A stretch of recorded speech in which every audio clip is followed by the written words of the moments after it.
제가 여러분들에게 소개하려고 합니다. 혹시 길 가다 아나콘다 뱀을 만나거든 이렇게 하시기 바랍니다. 첫째, 만일 아나콘다에게 공격을 받는다면 이 뱀은 여러분보다 훨씬 빠르다는 사실을 알아야 한다. 느린 뱀이 아니라 굉장히 빠르게 움직이는 뱀이라는 사실입니다. 두 번째, 땅에 납작 누우라. 팔을 몸에 붙이고 발도 함께 붙이라. 셋째, 턱을 당기라. 넷째, 뱀이 다가와서 툭툭 건드리고 또 몸에 올라가고 지나가 볼 것이다. 다섯째, 절대 당황하지 말라. 공포에 빠지지 말라. 여섯 번째, 뱀이 잘 살펴보고 난 후 당신을 삼키기 시작할 것이다. 언제나 발끝부터 삼킨다. 뱀이 발을 삼키도록 놔두라. 그리고 발목까지 삼키도록 놔두라. 절대 당황하지 말라. 일곱 번째, 뱀은 이제 당신의 다리를 그의 몸속으로 빨아들일 것이다. 완전히 딱딱하게 굳어 있어야 한다. 여기에 오랜 시간이 소요된다. 여덟 번째, 뱀이 무릎까지 왔을 때 천천히 그리고 가능한 한 제일 조금씩 움직여서 칼을 잡고 부드럽게 뱀의 입과 다리 사이에 집어넣고 갑자기 위로 당겨 뱀의 머리를 찢으라. 아홉 번째, 칼을 가지고 있어야 한다. 열 번째, 그 칼은 날카로워야 한다. 지금 이 세상에는 우리들의 자녀들을 이렇게 잡아먹고 우리들의 가정을 파괴하는 악한 세력들이 있습니다. 마치 뱀처럼 우리를 위협합니다. 창세기 3장 1절에 보니까 그런데 뱀은 여호와 하나님이 지으신 들짐승 중에 가장 간교하니라. 하나님께서 우리의 가정에 너무너무 많은 관심을 가지시기에 사탄도 우리의 가정에 지대한 관심을 가지고 가정을 파괴하려고 하는 것입니다. 오늘 우리는 성경 본문을 통해서 우리 가족을 위하여 싸우라 말씀하시는 그 음성을 들어야 합니다. 다시 말씀드립니다. 가족과 싸우라는 것이 아니라 가족을 위하여 싸우라는 것입니다. 오늘 본문 가운데 너희 형제와 자녀와 아내와 집을 위하여 싸우라 그랬어요. 너희 형제와 자녀와 아내와 싸우라 이렇게 말씀하신 것이 아닙니다. 한번 따라서 합시다. 내 가족들과 싸우지 말고 내 가족들을 위해서 싸우자. 오늘 무엇을 어떻게 싸워야 되는지를 성경이 우리들에게 가르치는 말씀을 듣기를 원합니다. 오늘 본문 말씀의 배경은 이렇습니다. 하나님의 백성들이 바벨론 포로에서 돌아옵니다. 바벨론 포로로 잡혀간 지 70년이 지났습니다. 하나님께서 70년이 지나면 다시 회복해 주리라 약속하셨습니다. 하나님께서는 약속을 지키시는 분이십니다. 믿으시면 아멘 합시다. 여러분들에게 하신 모든 약속은 하나님께서 지키셔서 그 때가 되면 하나님께서 그 약속의 말씀대로 해 주실 것입니다. 이제 이스라엘 백성들이 돌아오는데 세 번에 걸쳐서 무리가 세 번에 걸쳐서 돌아옵니다. 세 번째 느헤미야와 함께 한 무리가 예루살렘으로 왔습니다. 이들의 목적은 예루살렘 성벽을 다시 쌓는 것이었습니다. 느헤미야서의 내용은 1장은 바벨론에서 느헤미야가 하나님을 만나 하나님께 기도하는 내용입니다. 하나님께서 이 느헤미야 마음속에 성벽을 다시 지어야 되겠다는 그런 강렬한 열망을 주시고 그리고 이 느헤미야가 하나님께 기도하여 하나님께 응답받는 내용입니다. 2장은 이제 이 느헤미야가 바벨론에서 예루살렘으로 돌아오는 이야기입니다. 3장은 성을 쌓기 시작하는데 성을 쌓는 사람들의 이름들이 등장합니다. 하나님의 일은 혼자 할 수 없다는 것을 우리들이 알 수가 있습니다. 이제 그렇게 열심히 일하는데 드디어 이 성벽 공사가 거의 절반에 다 이르렀는데 절반쯤 다 공사가 완료되었는데 그때 4장에서 문제가 생긴 것입니다. 백성들이 절망하기 시작했습니다. 두려움에 떨기 시작했습니다. 이제 포기할까 생각하기 시작을 한 것입니다. 우리는 이들 마음속에 생긴 절망, 우리가 살아가면서 수없이 많이 경험하는 절망들, 그 절망들에 대해서 그 원인과 대책을 살펴보겠습니다. 산발랏, 도비아 이런 사람들이 일어난 것입니다. 그래서 이 일을 못하게 막는 거예요. 조롱합니다. 너희들 하는 일이 성사될 것 같으냐? 웃기지 마라. 그 흙무대기를 너희들이 어떻게 하겠단 말이냐? 이렇게 조롱하는 거예요. 우리들은 그런 조롱과 외부의 환경의 영향을 받습니다. 오늘도 여러분 성경 말씀을 들고 하나님 앞에 나오는 여러분들에게 야, 너 신앙생활 주일날 교회 간다고 네 문제가 다 해결될 것 같으냐? 그러려면 나도 벌써 갔다. 예수 믿는 게 도대체 뭐냐? 조롱하는 그런 조롱의 소리를 우리는 외부에서 듣는 거예요. 여러분들의 삶에 하나님을 섬기는 일을 방해하는 그 수없이 많은 환경에 여러 가지 일들이 벌어지고 여러 가지 일들이 생기는 것입니다. 자녀들의 문제, 환경의 문제, 여러 가지 외부에서 오는 너무너무 힘든 우리가 절망할 수밖에 없는 그런 일들을 우리는 맞이하게 되는 거예요. 질병이 찾아오고 사건이 찾아오고 사고가 찾아오면서 우리들을 낙심시키고 절망하게 만드는 외부의 요인들이 있습니다. 오늘 여러분들의 삶에 여러분들을 힘들게 하고 여러분들을 절망시키고 낙담시키는 외부에서 오는 원인이 무엇인지 한번 생각해 볼 수 있길 바랍니다. 살아갈 때 살아가는 그 힘이 다 빠져버렸다는 건 내가 너무 피곤하다는 거예요. 이것이 우리들의 노래입니다. 우리들의 소리예요. 너무너무 많은 일에 지쳤습니다. 하나님, 주일날은 제가 하루 좀 쉬어야 되겠는데 주일날도 가서 예배를 드려야 합니다. 난 너무 피곤합니다. 힘이 하나도 없어졌어요. 이것이 이스라엘 백성들의 절규였고 이스라엘 백성들의 낙심의 소리였습니다. 피곤한 거예요. 피곤한 게 항상 아이고 피곤해 하면서 사는 것입니다. 오늘 우리가 주목해 봐야 할 것은 이스라엘 백성들의 이 불평과 절망과 좌절의 소리가 나온 시점이 어느 시점인가? 절반쯤 완성되었을 때였어요. 절반쯤 완성되었을 때 6절에 보니까 이에 우리가 성을 건축하여 전부가 연결되고 높이가 절반에 이르렀으니 절반에 이르를 때까지 그들은 어떻게 했는가? 백성이 마음 들여 일을 하였습니다. 그의 마음을 다 쏟아부었습니다. 그래서 절반까지는 순식간에 다 해치웠어요. 시작이 반이라 절반까지는 정말 성공적으로 다 해치웠습니다. 그런데 그때쯤 왔을 때, 항상 우리의 절망은 그때 오는 거예요. 절반쯤 왔을 때, 그때 이들 속에 절망이 찾아오기 시작한 것입니다. 이들 속에 흙무더기가 보이기 시작한 것입니다. 전에도 있었지만 그때는 문제가 되지 않았어요. 전에도 일을 열심히 했지만 그때는 피곤하지 않았어요. 그런데 지금 피곤한 거예요. 1년을 시작할 때 1월, 2월 달은 정말 사명감으로 열심히 마음들여 일을 합니다. 그러다가 5월달, 6월달쯤 되면 이제 피곤한 거예요. 그때가 피곤할 때예요. 바로 이때 5월달, 6월달쯤 피곤하시죠? 찬양대 하시기 피곤하시죠? 모든 일을, 주님의 일을 하는데 피곤한 때가 바로 그런 때라는 사실입니다. 그때 우리는 오늘 이 말씀을 들어야 하는 거예요. 피곤함. 두 번째는 좌절입니다. 좌절. 아까 우리가 했던 10절 말씀에 보니까 흙무더기가 아직 많거늘 그랬어요. 주위에 보니까 일해야 될 일거리가 너무너무 많은 거예요.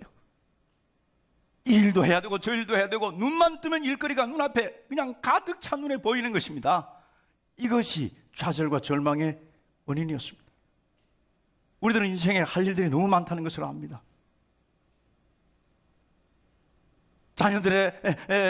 자녀들을 양육시키는 문제, 가족들을 부양하는 문제, 수없이 많은 문제들이 마치 덩어리처럼 여기저기 있는 것입니다. 해결해야 될 문제도 수없이 많이 여기저기 널려 있습니다. 사람들은 그것을 해결하는 대신에 그냥 적당히 덮어놓고 가려고 합니다. 제가 아는 어떤 사람은 1년 동안 남편과 아내가 한마디 대화도 나누지 않고 1년을 지나고 있다는 그런 얘기를 들었습니다. 문제가 있습니다. 흙더미가 있어요. 그러나 그것을 그대로 방치하고 해결해 보려고 하지 않고 치우려고 하지 않고 그대로 가는 거예요. 자녀들 그대로 방치해 두고 있습니다. 내가 어떻게 할 수가 없는 거예요. 지쳤어요. 힘들어졌어요. 이제는 피곤해서 아무것도 할 수가 없습니다. 그래서 그냥 가는 대로, 그냥 되는 대로 살겠습니다. 그리고 포기하고 좌절하는 것입니다. 요즘 얼마나 많은 일들 가운데 있습니까? 자녀 양육하는 일, 신혼가정부에 들어가서 그들과 함께 식사를 나눈 적이 있습니다. 너무너무 힘든 거예요. 할 일이 너무 많은 거예요. 아기 키우는 일이 보통 일이 아니라는 것입니다. 직장에서 일하면서 아기 키우고 그리고 또 일하고 또 그 여러 가지 일들이 너무너무 큰 흙무더기처럼 그들에게 있어 큰 해야 할 그런 숙제요, 짐인 것입니다. 그것들이 좌절시키는 거예요. 또 여러 가지 문제들이 있죠. 우리 자녀들의 문제는 얼마나 큽니까? 마치 내 품을 떠난 것 같은 그 자녀들, 마치 도망간 것 같은 그 자녀들, 세상 속으로 막 달려가는 것 같이 보이는 그 자녀들, 이제 대화도 끊어졌고 모든 것이 다 끊어져 버려서 이제 큰 문제 덩어리로 있는 그 자녀들, 그것들이 우리에게 있어 큰 흙더미라는 사실입니다. 여러분, 지금 이스라엘 백성들이 말하고 있는 흙무더기가 너무 많다는 것, 흙무더기가 아직도 많다는 것, 그것이 지금 갑자기 생긴 것일까요? 아니에요. 처음 일 시작할 때도 흙무더기는 있었습니다. 그때는 그것보다 더 큰 흙무더기가 있었을 것입니다. 이들에게 왜 흙무더기가 있는지 아십니까? 오래전에 한 100여 년 전에 이 예루살렘 성이 완전히 무너질 때, 예루살렘이 완전히 멸망할 때, 그때 그 멸망했던 그 흙무더기가 아직도 쌓여 있는데, 이제 이스라엘 백성들이 와서 그 예루살렘 성을 다시 건축하려고 하니 그 흙무더기가 그대로 있는 거예요. 그것을 치워가면서 일해야 했습니다. 처음에 마음을 다해서 일할 때는 그 흙무더기가 흙무더기로 보이지 않았습니다. 크게 그들에게 부담이 되지 않았죠. 그러나 지금은 그것이 너무 많은 거예요. 아이를 처음 키울 때는 의욕적으로 키우지만 이 아이들이 점점 커가면서 점점 문제를 일으켜가면서 점점 나에게 부담이 되오니까 이제 이것이 큰 흙무더기처럼 보이는 거예요. 나는 할 수 없다라고 말하며 절망에 빠지는 것이 너무너무 할 일이 많구나. 사람의 관계, 남편과 아내의 관계, 살아가면서 사업과 여러 가지 일들, 너무너무 많은 짐들이 우리에게 있는 거예요. 그리고 세 번째는 두려움입니다. 두려움. 그래서 힘도 빠졌고 흙무더기가 너무 많으니까 그들이 하는 말이 무엇입니까? 우리가 성을 건축하지 못하리라. 포기하는 거예요. 이제 난 못한다. 이제 우리 가정에 소망이 없다. 포기해야 되겠다. 이혼할까? 어떻게 할까? 이제는 더 이상 소망이 없어. 이제는 더 이상 헤쳐나갈 구멍이 없어 라고 말하면서 포기하는 것, 그것이 두려움이에요. 두려움.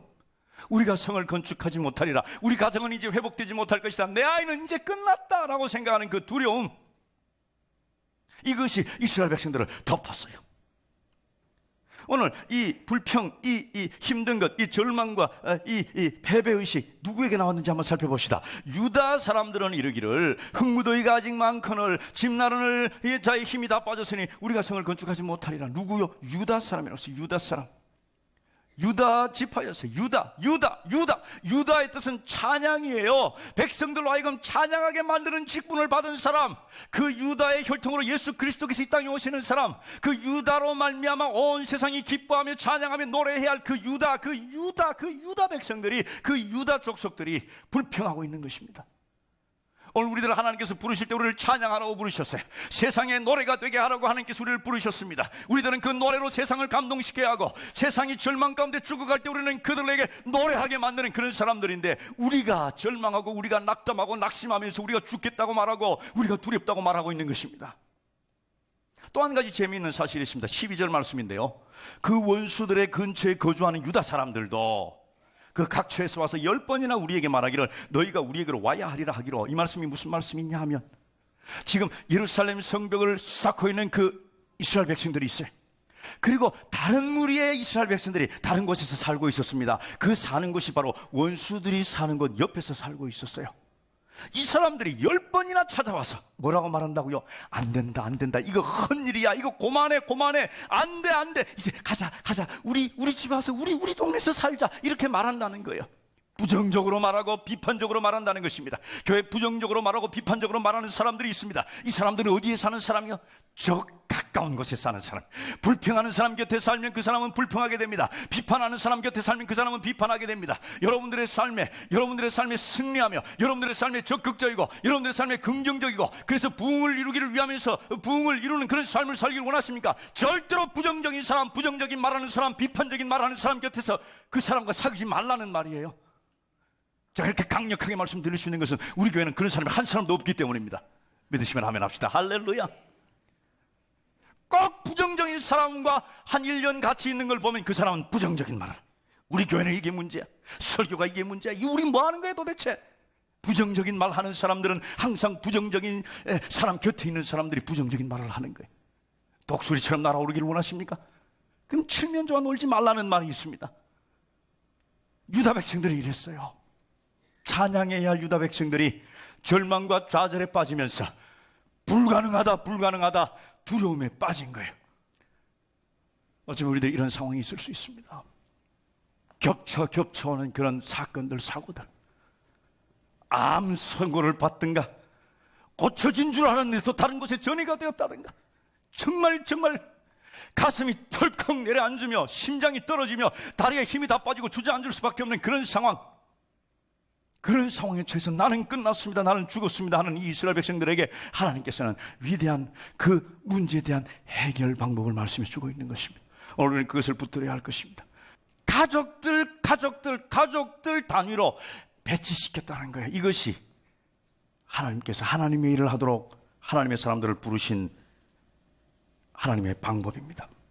가족들이 모여서 그 일을 하는 거예요. 가족들이 함께 모여 영적 전투에 전방에서 그 가족들이 함께 모여서 그 영적 전쟁을 수행하는 것, 하나님께서 세우라고 하신 것을 세우는 것, 우리 세왕교회를 감당하는 것, 하나님께서 이 나라에, 이 땅에 교회를 세우시고 그 교회가 하도록 하나님께서 명령하신 그 일들을 가족 단위로 해야 된다는 사실입니다.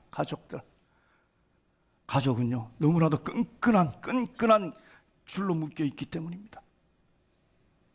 가족이 죽는다, 가족을 인질로 삼고 무엇인가 요구하면 다 하는 것, 그것이 가족이기 때문에 그렇습니다. 누가 가족을 인질로 삼고 네 아들, 내가 돈 5천만 원 나에게 안 주면 네 아들 죽이겠다 이러면 무슨 방법을 썼든지 5천만 원을 가지고 와서 그 아이를 살려내려고 하는 그것이 부모의 마음이요, 가족의 마음인 것입니다. 영화 테이큰이라는 영화 여러분 보셨습니까?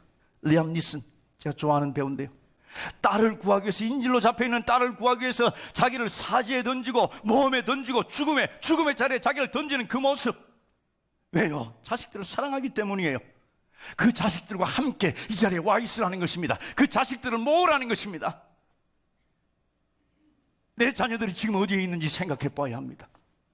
하나님께서는 하나님의 일을 하고 신앙생활을 함에 있어서 각각 개인적으로 하는 것이 아니라 가족들이 단위로, 가족 단위로 모여서 신앙생활을 하기를 원하는데 우리 가족은 다 어디에 가 있는가? 세관교회에 모여 있어야 한다는 얘기는 아닙니다. 하나님의 백성으로 한 공동체가 되어 있는가 하는 거예요. 한 교회가 되어 있는가 하는 것입니다. 그래서 그 한 교회가 하나님께서 맡겨주신 그 사명을 앞장서서 감당하고 있는가 하는 것입니다. 사탄과 마귀는 우리 자녀들을 인질로 붙들고 있는데 우리는 그것에 대해서 전혀 관심도 전혀 문제의식도 느끼지 못하고 나 혼자 교회에 뚜벅뚜벅 와서 예배드리고 뚜벅뚜벅 그 집으로 들어가서 그 자녀들과 함께 밥 먹고 그 자녀들과 함께 웃다가 또 혼자 교회에 뚜벅뚜벅 와서 예배드리고 하나님 만나고 그리고 돌아가서 그 아이들을 만난다는 사실. 여러분, 우리 세상도 그렇게 살지 않잖아요. 직장을 옮겼습니다. 어떤 직장에 들어갔어요. 그 직장에서 나에게 주는 월급 몇백만 원 되는 그 월급, 사실 몇백만 원 밖에 안 되는 월급. 목사가 돈이 많구나, 몇백만 원 밖에 안 된다 그러길래 몇백만 원 밖에 안 된다는 것은 하나님의 은혜와 비교해서예요. 몇백만 원 밖에 안 되는 그 월급 받기 위해서, 그것으로 먹고 살기 위해서 온 가족들을 다 데리고 그 이사를 갑니다. 아이들 전학시킵니다. 그것으로 다 모이는 거예요. 선택의 여지가 없어요. 자식들이 뭐라 하면 윽박지르면서 그곳으로 데리고 갑니다. 너 여기 있을래? 너 여기 남아있어. 이러고 부산으로 내려가는, 서울에서 부산으로 옮기는 사람 한 사람도 없다는 사실이에요. 온 가족을 다 모아서 그 500만 원 받는 것, 그 300만 원 받는 것, 거기에 온 가족들이 다 목을매 그렇게 그것을 바라보고 있는데 하나님 앞에 나오면서, 전능하신 하나님 앞에 나오면서 일평생 우리의 모든 것을 책임지시고 영원토록 우리를 책임지시고 그 놀라운 은혜를 우리에게 쏟아 부어주실 그 하나님 앞에 나오면서 내 자식들 어디에 갔는지, 내 가족들 어디에 갔는지 전혀 의식하지 않고 혼자 나와 하나님을 만나고 혼자 나와 구원받고 혼자 나와 하나님의 은혜를 누린다면 바른 것인가? 우리 가족들은 다 어디 있는가? 가족들끼리 모이라는 거예요. 지금 제가 이 말씀을 드리는 것은 어떤 사람은 정말 가슴이 아픈 그런 메시지일 것입니다. 어떤 사람 가슴 아프게 하기 위해서, 어떤 사람 속을 뒤집기 위해서 제가 드리는 말씀이 아니에요. 과거는 좋습니다. 이제 지금 이후로 그들을 위해서 기도하며 그들을 위해서 싸워야 합니다. 그들과 싸우는 것이 아니라 그들을 위해서 싸우는 것, 그들을 위해서 싸우는 것, 그들을 위해서 싸우는 것, 그것이 오늘 우리가 이 자리에서 하나님의 음성 듣고 해야 할 일이라는 사실을 기억하시길 주님의 이름으로 축복합니다. 오늘 이스라엘 백성들은 가족들끼리 모였습니다. 3장 23절, 3장 24절, 28절, 3장 29절, 3장 30절 다 가족들끼리 모여 있었어요. 두려워하지 말라는 것입니다. 절망의 원인이 우리에게 다가온다 할지라도, 외부에서 어떤 공격이 우리에게 온다 할지라도, 기가 막힌 소식을 들었다 할지라도, 암 판정을 받았다 할지라도, 암이 재발되는 판정을 받았다 할지라도, 내 삶의 사업이 망했다 할지라도, 흔들린다 할지라도 두려워하지 말라. 두려워하지 말라. 누가요? 하나님께서 우리 주신 말. 하나님께서 명령입니다. 두려워 안 했으면 좋겠다, 웬만하면 두려워하지 마, 이 말씀이 아니에요. 두려워하지 말라 명령하시는 겁니다. Don't be afraid. 두려워하지 말라고 하나님 명령하시는 거예요. 두려워하지 말라 했는데 두려워하면 그건 명령에 불순종하는 것입니다. 두려워하지 말라는 말은 언제 하는가? 두려울 때 하는 것입니다. 지금 여러분 두려운 것 아무것도 없을 때는 이 두려워하지 말라는 말씀이 전혀 여러분들에게 무슨 말인가 하실 거예요. 무슨 말인지는 알지만 나에게 느껴지지 않을 것입니다. 그러나 죽을 것 같이 힘들 때, 내 인생 끝났다고 생각하는 그 순간 하나님께서 두려워하지 마라. 하나님께서 우리에게 무엇인가 하라고 하실 때는요, 그냥 공중에서 허공에서 하지 마라 하는 그런 메아리치는 그런 소리, 그런 진동이 아니라 하나님께서 우리에게 무엇인가 하라고 하실 때는 하나님의 대책이 있고 하나님의 방법이 있고 하나님께서 그것을 하도록 우리에게 능력을 주신다는 사실입니다. 하나님께서 두려워하지 말라 하실 때는 하나님께서 우리에게 무엇을 하시겠다고 약속하시는가?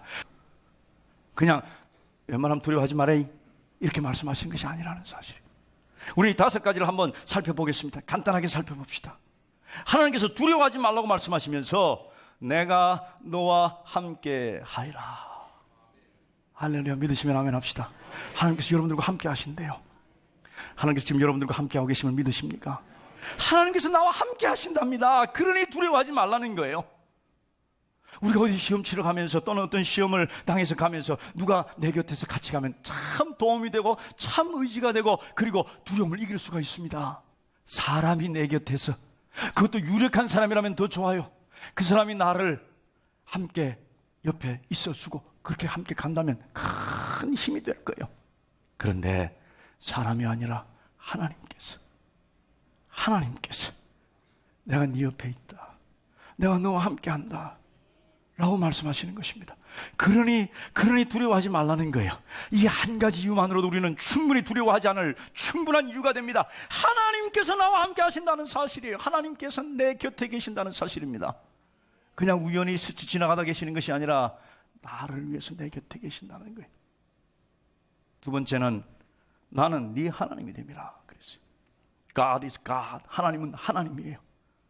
하나님은 어떤 분이십니까? 천지를 창조하시고 그리고 주관하시고 그 위대하심과 그 엄미하심과 그 거룩하심과 그 근접할 수 없는 그 능력의 하나님. 그런데 그 능력의 하나님이 네 하나님이다 말씀하셔요. God is your God 말씀하셔요. 여러분들의 하나님이라고 말씀하시는 거예요. 내 하나님이라고 말씀하시는 것입니다. 한번 따라서 합시다. 하나님은 내 하나님이다. 그렇습니다. 하나님은 여러분들의 하나님이에요. 우리는 가끔 나 같은 걸 하나님께서 사랑하시고 나 같은 것을 얼마나 귀하게 여기실까라고 의심합니다.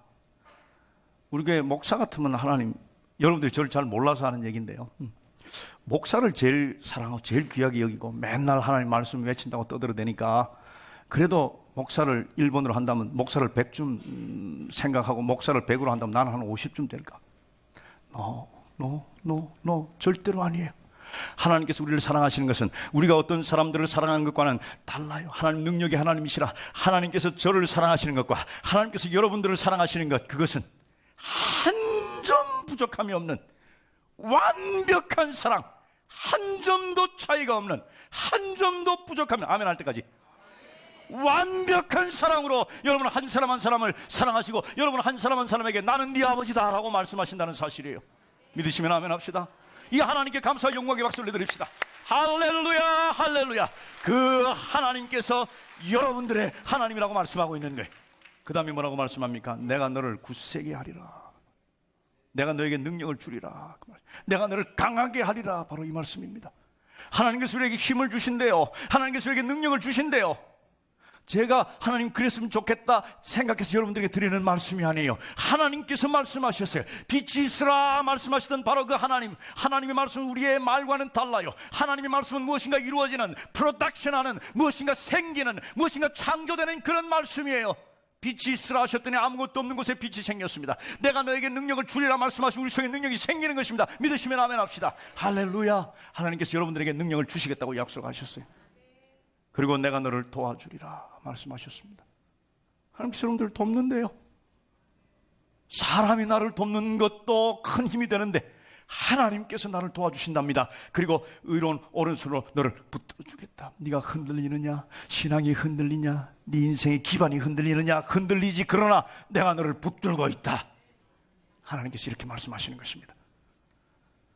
정말 두려움에 처했을 때, 시험에 직면했을 때, 여러분들의 삶에 어떤 사건이 생겼을 때, 자녀들이 문을 쾅 닫고 집을 나갔을 때, 그리고 소식도 없을 때, 남편과 큰 갈등을 이루며 이거 어떻게 해야 되냐는 그 순간 하나님께서 두려워하지 말라, 두려워하지 말라, 두려워하지 말라 라고 말씀하신다는 사실이, 믿으시면 아멘 합시다.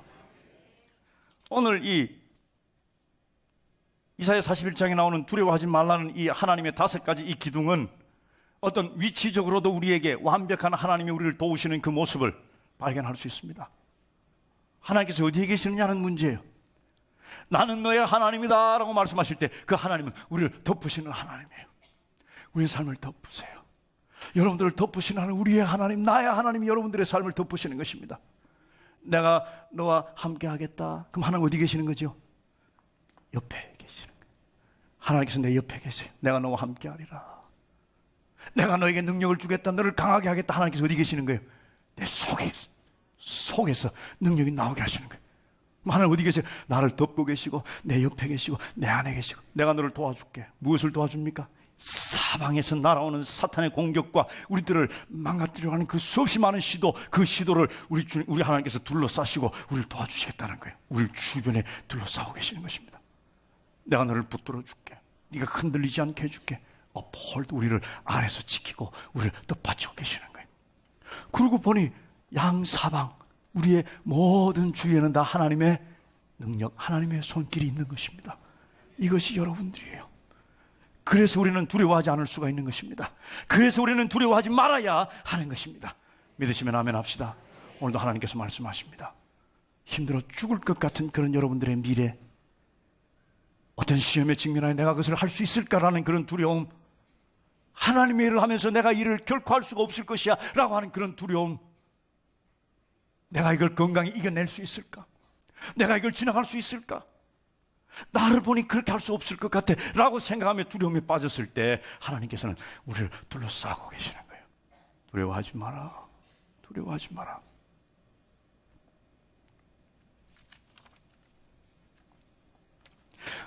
문제들 위에 있었기 때문입니다. 우리가 우리 주위에 모든 사람에게 예외 없이 있는 그 문제들, 그 흙더미들의 우리의 시선을 집중하는 한 우리는 두려움에 빠질 수밖에 없어요.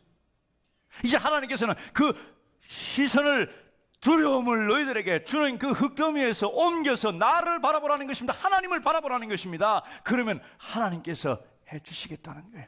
하나님께서 대신 싸워주시겠다는 것, 그것이 오늘 하나님께서 우리에게 말씀하시는 것입니다. 이스라엘 백성들이 흙무더기를 바라보는 한 그들은 두려움에 빠질 수밖에 없었어요. 우리들의 삶의 문제를 바라보는 한 우리는 두려움에 빠질 수밖에 없습니다. 그리고 좌절합니다. 그리고 포기하려고 하는 것입니다. 이제 그곳에서부터 눈을 돌려서 하나님을 바라보라는 것입니다. 주님을 기억하라는 것입니다. 주님을 기억하라. 여러분 기억나십니까?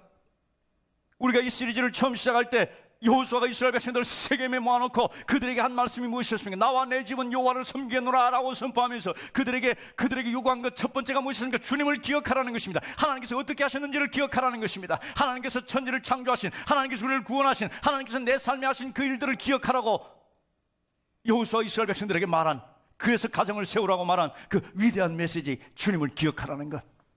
우리 이 자리에 앉아있는 우리 모두의 한 가지 공통점이 무엇인지 아십니까? 우리에게 주님께서 무엇인가 하셨다는 것입니다. 믿으시면 아멘 합시다. 우리를 구원하시고 내 삶에 항상 개입하시면서 내 삶을 지켜주시고 내 삶에 공급하여 주시고 내 삶을 건져주시고 죽을 것 같이 힘든 그 순간 하나님께서 그것을 이기게 하시고 그것을 극복하게 하시고 그리고 승리하게 하신 그 하나님의 놀라운 역사들을 기억하라는 것입니다.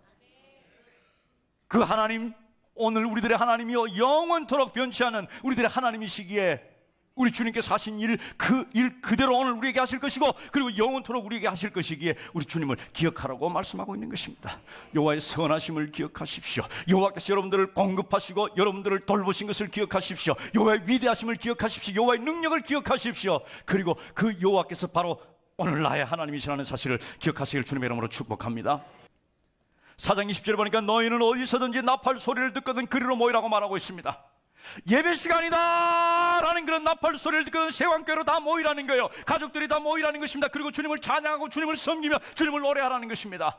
기도 시간입니다 라고 나팔을 불면 그 나팔은 제가 불 것입니다. 목사가 불 것입니다. 교회가 불 것입니다. 여러분, 세왕교회가 교회를 설립할 것입니다 라고 외치면 우리 모두는 다 주님 앞에 나와서 그 일에 매달릴 때 하나님께서 그 일을 이루신다고 말씀하고 있는 거예요. 여러분들의 가정에 무슨 문제가 있습니까? 그 문제를 위해서 함께 모였을 때, 그리고 하나님을 의지할 때 여러분들이 싸우는 것이 아니라 하나님께서 우리를 위하여 싸우신다고 약속합니다. 참을 수 없는 우리 속에서 올라오는 하나님을 찬양하고자 하는 그 열망, 하나님을 찬양합시다. 뜨거운 박수로 하나님께 영광 돌리며 하나님을 찬양합니다. 하나님 감사합니다. 하나님 감사합니다. 오 하나님. 우리는 때때로 뭔가 잘해보려고 아이들과 싸웁니다. 자녀들과 자녀들을 위해서 싸워야 되는데 자녀들과 싸우는 거예요. 그래서 문 콱 닫고 나고 너 이놈의 새끼냐 막 멱살 잡고 흔들면서 네가 내 아들이냐 어째 네 같은 게 내 배에서 나왔냐 막 이러면서 싸우고 또 싸우다가 아이들과 싸우지 말고 아이들을 위하여 싸우라고 말씀하고 있어요. 아이들을 위하여 싸우라고. 10대를 향한, 힘든 10대를 향한 양육을 절대로 포기하지 말라는 그런 책에 쓰여진 그런 아티클이 있습니다. Never give up parenting a difficult teen. 그랬어요. 10대 소년들, 10대 아이들은요, 굉장히 문제가 많아요. 그들을 가르치는 교사들도 용서하시지만 괴물이라고 말해요. 괴물. 너무너무 힘들어요. 이게 도대체 무슨 애가 이러냐는 거예요. 변덕이 죽을 듯 하죠. 아침에 엄마 하다가 금방 방에 들어갔다 나오는데 쌀쌀하게 문 쾅 닫고 나가서 하지 마! 이러고 나가. 이거 도대체 어떻게 해야 돼, 얘네들. 그런데요, 의학적인 이유가 있습니다. 그때 10대 아이들이 막 자랄 때 몸에 여러 자라나는 그 기능들이 밸런스를 맞지 않기 때문에 그랬다는 거예요. 호르몬 배출, 호르몬 작용과 그리고 뇌 발달과 그리고 육체 발달, 이것이 밸런스가 깨어져 버렸어요. 이것이 맞지가 않아요. 그래서 아이들이 그런데요. 이제 요 기간만 지나면 요 언밸런스, 요 균형 맞지 않는 요 기간만 지나서 이제 착착착착착 다 들어맞으면 이제 정상으로 돌아올 텐데 요 기간 요걸 못 참는 거예요. 요걸 못 참고 아이들과 부모 사이에 모든 관계가 박살나 버리는 거예요. 박살. 아이들과 싸우지 말고 관계를 지키기 위해서 싸우라. 애들이 뭐라고 하든지 그건 비정상이에요. 그건 진짜가 아니에요. 그건 호르몬 작용이거나 그건 육체 발달과 뇌 발달이 밸런스가 균형이 맞지 않아서 자기도 모르게 나온 거예요. 그 말 붙들고 네가 엄마를 그렇게 생각해, 이렇게 키워놔봐야 아무 소용없구나, 나가라 너하고 관계 끊는다 이래가지고 내 동댕이 쳐놓으면 이 아이는 큰 어려움에 빠지게 됩니다. 여러분, 집을 떠나서 방황하는 아이들의 공통적인 한 가지, 공통적인 그들의 말이 무엇인지 아십니까? 엄마는 나를 사랑 안 해, 엄마가 나를 버렸어, 엄마는 나를 잊었어. 그거예요.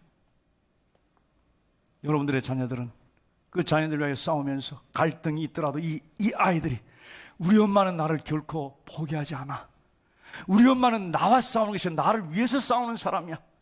아이들은 그것에 대한 확신은 가지고 있어야 한다는 사실입니다. 그래서 아이들과의 전쟁, 그 전쟁 속에서 우리가 지켜야 할 것은 관계예요. 관계. 10대 아이들을 키우는 부모들에게 정말 필요한 말씀이 아닌가 생각합니다. 그 기간은 지나가게 되어 있습니다. 반드시 지나갑니다. 그리고 그 기간 지나간 후에 아이들은 후회합니다. 이제 정상으로 돌아온다는 사실이야. 그 기간 아이들하고 충돌하여 관계 다 깨져버리는 그런 일 없기를 주님의 이름으로 부탁드립니다. 혹시라도 제 말 듣고 10대 잘 보내서 아이들이 정말 성공적으로 10대를 잘 통과하고 정말 잘 자랐다, 그런 일이 있다면 저를 생각하시고 고마운 마음이 있다면 점심 한 끼 사시셔도 됩니다.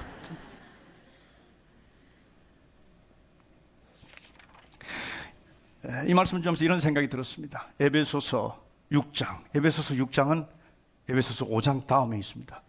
맞습니까? 굉장히 어려운 질문 여러분들에게 했는 것 같은데, 에베소서 5장에 뭐라고 기록되어 있습니까? 에베소서 5장은 가정에 대해서 말씀하고 있습니다. 아비들아, 어미들아, 자녀들아, 남편들아, 아내들아, 어떻게 우리의 가정이 살아야 할 것을 명령하고 있습니다. 그런데 에베소서 6장에는 뭐라고 기록되어 있습니까? 에베소서 6장은 전투예요. 영적 전투예요. 싸워야 하는 것입니다. 저는 성령님께서 우연히 아무런 관계도 없이 가정에 대해서 말씀하시고 그리고 곧바로 이어서 6장에 싸움, 영적 전투, 영적 전쟁에 대해서 말씀 우연히 하셨을 수는 없다고 생각을 합니다. 가정을 지키는 일, 자녀가 자녀답게 사는 일, 남편과 아내가 정상적인 정말 하나님 기뻐하시는 그런 관계를 맺는 일, 그런 관계를 가지는 일, 그 모든 것들은 다 전쟁과 같은 것이다, 그 말씀에 싸우는 것이다, 그 말씀. 그래서 오늘은 가정을 위하여 싸우라, 남편을 위하여 싸우라, 아내를 위하여 싸우라, 자녀들을 위하여 싸우라고 말씀하고 있는 것입니다. 우리가 지켜야 할 것은 우리의 자녀들이라는 사실입니다. 그들과 싸우는 것이 아니라 그들을 위해서 악한 세력과 싸워야 한다는 것입니다. 그 마음에 있는 분노와 싸워야 합니다. 그 마음에 있는 세상적 욕망과 싸워야 합니다. 그 아이와 싸우는 것이 아니라는 사실이에요. 우리 부부 관계도 마찬가지고 모든 우리가 지켜야 할 가정은 그 가정을 위해서 우리가 싸워야 할 대상이 있다는 사실입니다. 지금 이스라엘 백성들은 느헤미야 4장 23절에 보니까 느헤미야가 이렇게 말합니다. 우리는 우리의 옷을 벗지 아니하였으며 물을 기르러 갈 때도 각각 병기를 잡았느니라. 한 손으로는 일했습니다. 직장에 나가서 일합니다. 이스라엘 백성들은 벽을 쌓습니다. 물을 짓습니다. 일을 열심히 합니다. 그리고 한 손으로는 병기를 잡았다고 그랬어요. 창을 잡았다고 그랬어요. 무엇입니까? 우리는 일하면서 창을 잡아야 합니다. 일하면서 검을 잡아야 합니다. 그 검은 하나님의 말씀입니다. 그 검은 기도입니다. 그 검은 찬양입니다. 찬송입니다. 우리는 일하면서 한 손으로 일하고 한 손으로 하나님의 말씀을 붙들고, 한 손으로 일하고 한 손으로 기도를 붙들고, 한 손으로 찬송을 붙들고 함께 일하며 나가야 한다는 사실, 그것이 우리가 자녀들을 키우고 우리 가정을 하나님 기뻐하시는 가정으로 만드는 우리가 해야 할 일이라는 사실이에요.